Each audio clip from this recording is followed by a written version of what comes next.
Good evening, children. Welcome to 6th standard social class. Students, today we are going to see in History Unit 2 Great Thinkers and New Faith.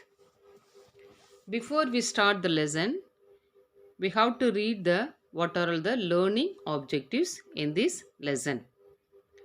First one, to learn the causes for the rise of new faith in the 6th century BC.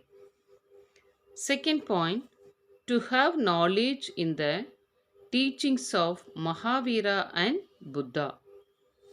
Third one, to know the similarities and dissimilarities between Jainism and Buddhism. Next point, to understand the differences between Hinayana and Mahayana Buddhism. Last point, to know the influence of Jainism and Buddhism in Tamil Nadu. First, we have to see intellectual awakening. Intellectual awakening. Intellectual awakening means, children, intellectual means spiritual, inner. We have to some idea about spiritual. That is intellectual awakening. The 6th century BC is regarded as an important period in the history of ancient India, as a landmark period in the intellectual and spiritual development in India.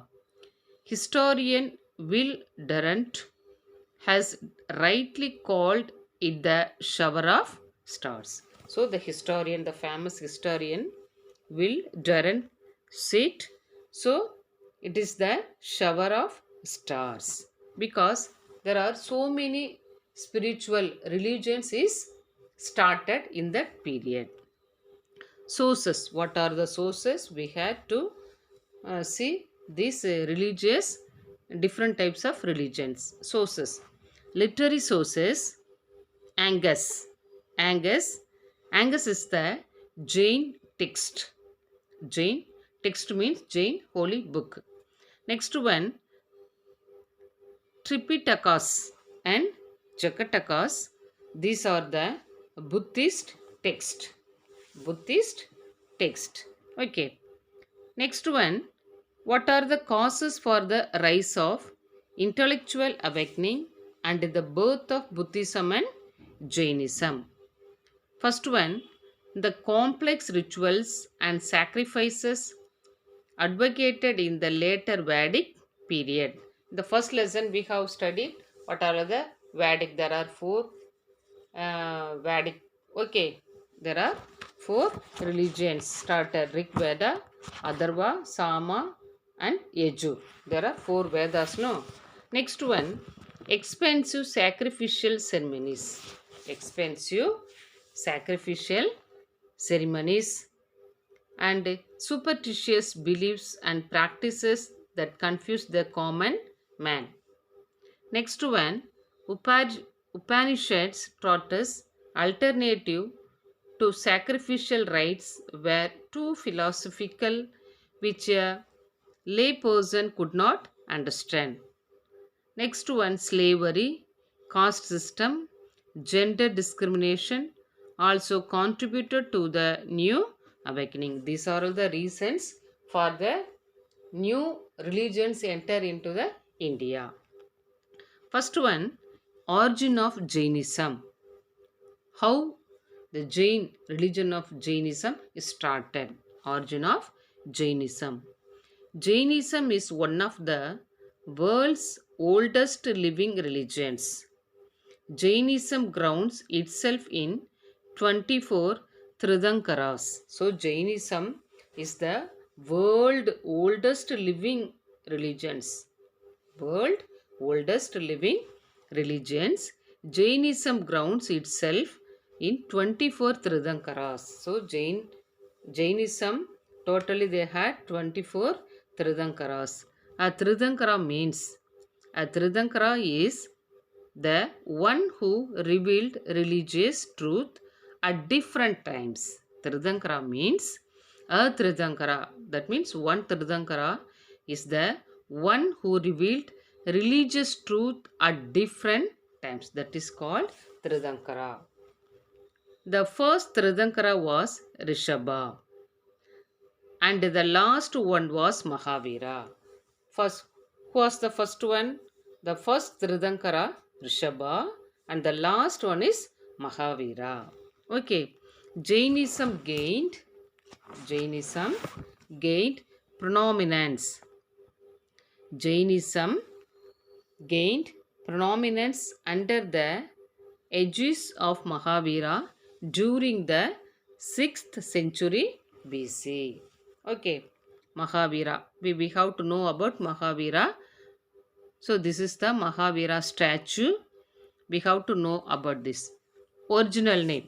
Mahavira's original name Vardhamana. Place of birth. Where he birth. Kundakrama near Vaishali in Bihar state. Okay. Parents. So parents of Vardhamana, Siddharth, Trishala. Okay. Place of death, Pavapuri in Bihar. Okay. This is the biodata of the Vardhamana. Okay. Next one, the word Jain. We have to tell Jainism. So we have to know the meaning of what is the meaning of the word Jain. So the word Jain derives from the Sanskrit word. So Jain is derives from the Sanskrit word Jinnah. Jinnah, which means conquering self and external world. Conquering self and external world. Next one, Mahavira.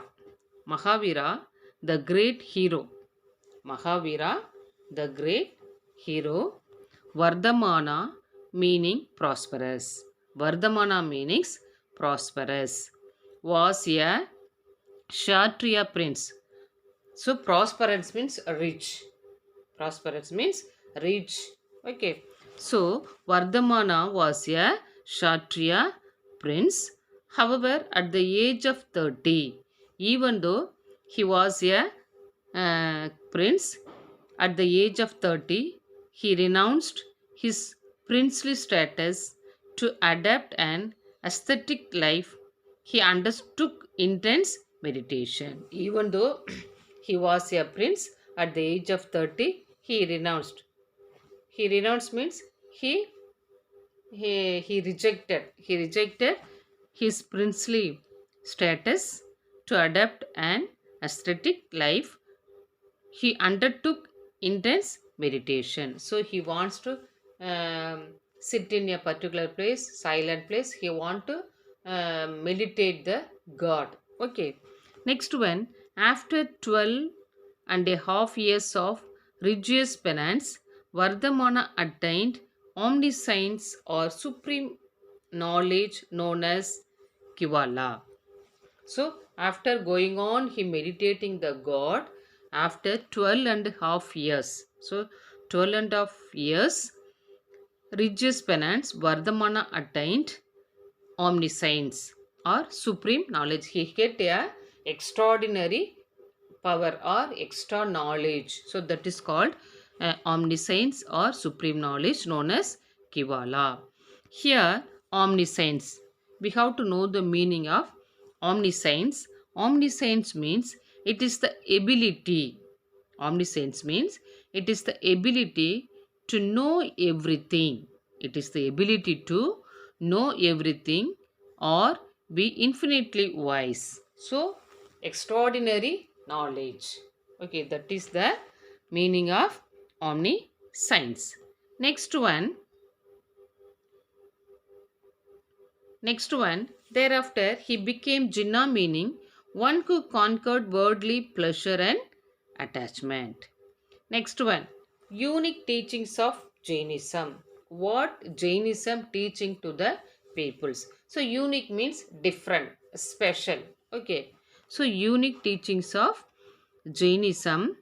Jainism denies God as the creator of universe. So first point, Jainism denies God as the creator of universe. Second one, basic philosophy of Jainism is ahimsa. So second point, Jainism teach to the people, Jainism is ahimsa or non-violence. Third one, ultimate aim of Jainism is attaining moksha. So ultimate, the important aim of Jainism is attaining moksha or ending the cycle of birth, death or rebirth.